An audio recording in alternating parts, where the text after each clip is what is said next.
রাত যখন হয়ে যায়, যখন আপনি বিছানায় চলে যান, ঘুম থেকে ওঠেন ফজরের সময়, চোখের কোনায় ধরে সাদা অংশ থাকে, ময়লা থাকে, ওই ময়লাকে এলাকায় কি বলে? কেচুর, পেচুর, কত কি বলে। এটা কি ময়লা? এটা ওয়াইন্টমেন্ট, এটা মলম। কেউ তো সুবহানাল্লাহ বললেন না। এই চোখকে আল্লাহ রাব্বুল আলামিন সকল প্রকার দূষিত অবস্থা থেকে, সকল প্রকার ভাইরাস থেকে বাঁচানোর জন্য স্থায়ী মলমের বন্দোবস্ত প্রত্যেক চোখের মধ্যে আল্লাহ রাব্বুল আলামিন করে দিয়েছেন। আবার কানের দিকে তাকান, আল্লাহ রাব্বুল আলামিন সুন্দর করে বলছেন, বান্দারে আমি তোমাকে শ্রবণ শক্তি দিয়েছি। আলাম নাজআল লাহু আইনাইন ওয়া লিসানান ওয়া শাফাতাইন, টানা টানা চক্ষু দিয়েছি, সুন্দর দুটো ঠোঁট দিয়েছি, জিহ্বা দিয়েছি। কানের মধ্যে আল্লাহ পাক ময়লা দিয়েছেন। কানের মধ্যে ময়লা আছে না নাই? এই ময়লাকে এলাকায় কি বলে? খৈল। গরু খায়? হ্যাঁ, কি এটা বলেন? কানের ময়লা, কানের ময়লা। এই যে কানের ময়লা, আল্লাহ রাব্বুল আলামিন এটাকে কিন্তু তিতা করেছেন। এটার স্বাদ কিন্তু তিতা। কেমন করে বুঝবেন? খান তো নাই, না খাইলে কি বোঝা যাবে তিতা? একদিন চেক করে দেখেন। কানের ময়লা কিন্তু তিক্ত, চোখের পানিটা হলো লবণ, কানের ময়লাটা হলো তিক্ত, তিতা করে দি।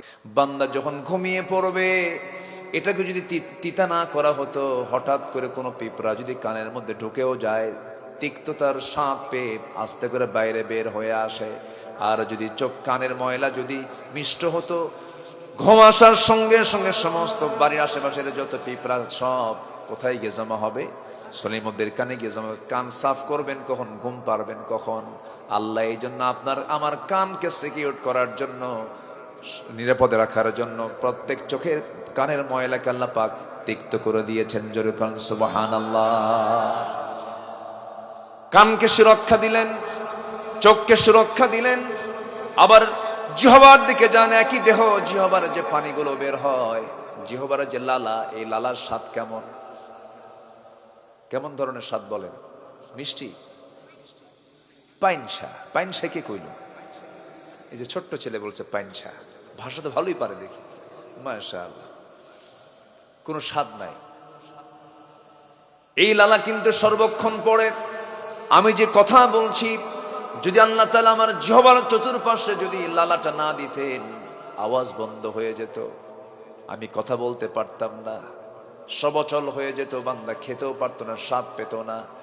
এই যে লালা 24 ঘন্টা যে লালাটা আমার চতুর্দিকে, জিহ্বার চতুর্দিকে সুন্দর সুন্দর করে জোয়ার হয়ে বারবার বের হচ্ছে, এগুলোর ব্যবস্থাপনা পৃথিবীর কারো দায়িত্বে নাই। এগুলোর ব্যবস্থাপনার দায়িত্ব যার হাতে, তিনি আমার। চিল্লায় বলুন কে? আল্লাহ। আমার ভাইয়েরা,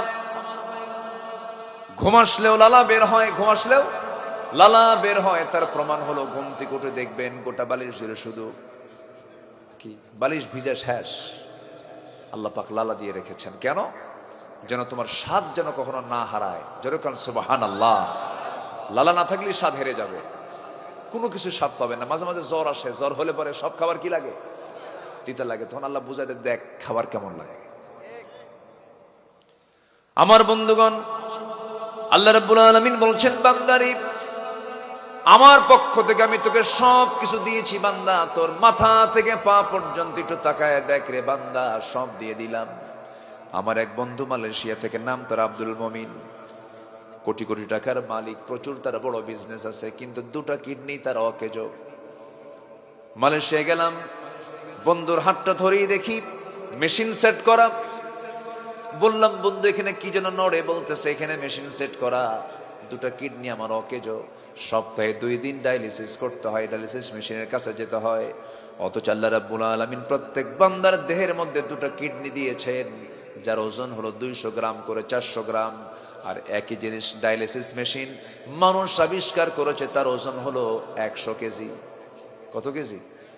মানুষ বানাইছে, তার লাগছে কত কেজি? 100 কেজি। আর আল্লাহ আমার অঙ্গে, আমার দেহের মধ্যে দিয়েছেন মাত্র কয়শো গ্রাম? 200 গ্রাম 200 গ্রাম 400 গ্রাম দিয়েছেন। যদি এরকম হতো, সলিমুদ্দিন তুই আগে দুনিয়ায় যা, এরপর আকাশ থেকে 2টা কিডনি পাঠায় দেবো, 100 কেজি 100 কেজি নিয়ে চল। আর চাউলের বস্তা নিবেন না কিডনি নিবেন? বলেন, কেউ তো সুবহানাল্লাহ কন না, একটু জোরে বলে সুবহানাল্লাহ। কোন বস্তা নিবেন বলেন? চলতো? চলতো না।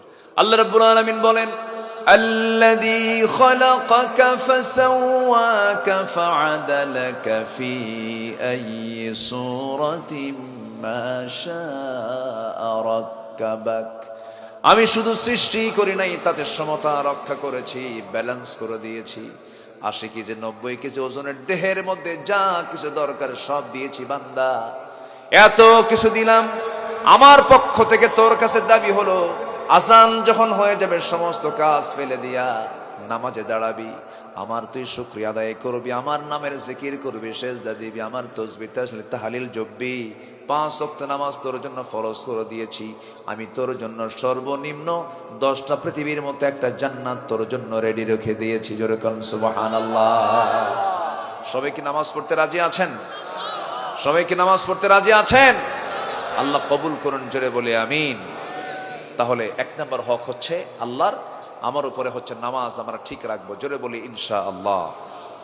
নম্বর 2 হলো সকল প্রকার শিরিক ছেড়ে দিতে হবে। শিরকের ধারে পাশে আমরা যাব না। রাজি আছেন তো? কোন পীরের কাছে গিয়ে সেজদা দেব না, দুনিয়ার কোন আইনকে মানব না। যারা দুনিয়ার আইনকে বিশ্বাস করবে তারা মুশরিক। দুনিয়ার আইনকে যারা প্রাধান্য দেবে তারা মুশরিক। এই যে কোরআন দেখতে পাচ্ছেন আমার হাতে, এটা কাগজের কোরআন। এই কোরআনের উপরে যদি কেউ বঙ্কিমচন্দ্র, শরৎচন্দ্র বা রবি ঠাকুর বা নজরুল ইসলাম অথবা গোলাম মুস্তফার যদি কোনো কিতাব, যদি বই যদি এর উপরে রাখা হয়, মানবেন? কেন মানবেন না? কোরআন শরীফের উপরে অন্য কোনো বই রাখা ঠিক হবে?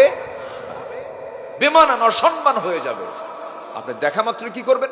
সরায় দিয়ে নিচে রাখবেন, কোরআন উপরে থাকবে।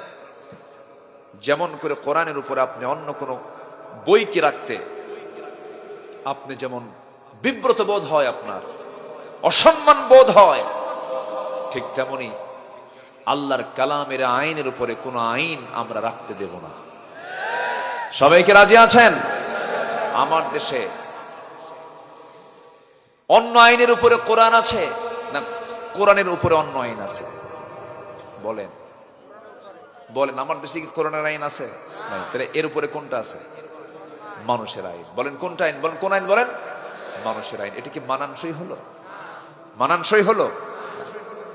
এখন কোরআনকে বলুন, কোরআন বলো রাসূল কেন দুনিয়াতে আসছিলেন, কি কাজ ছিল, তার মূল ডিউটিটা কি?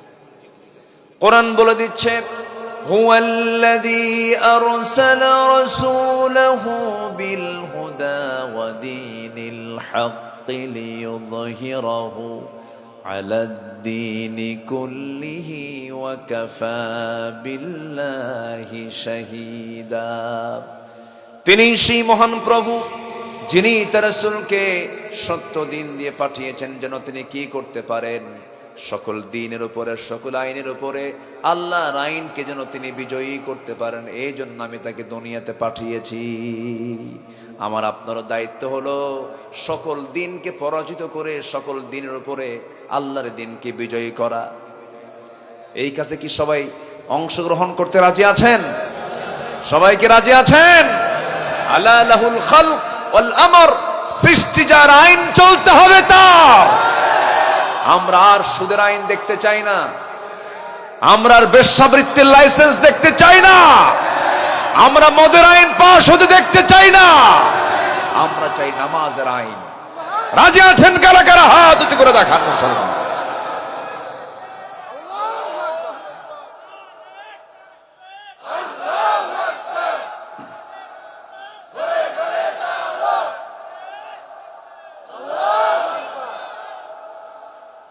কষ্ট দিচ্ছে।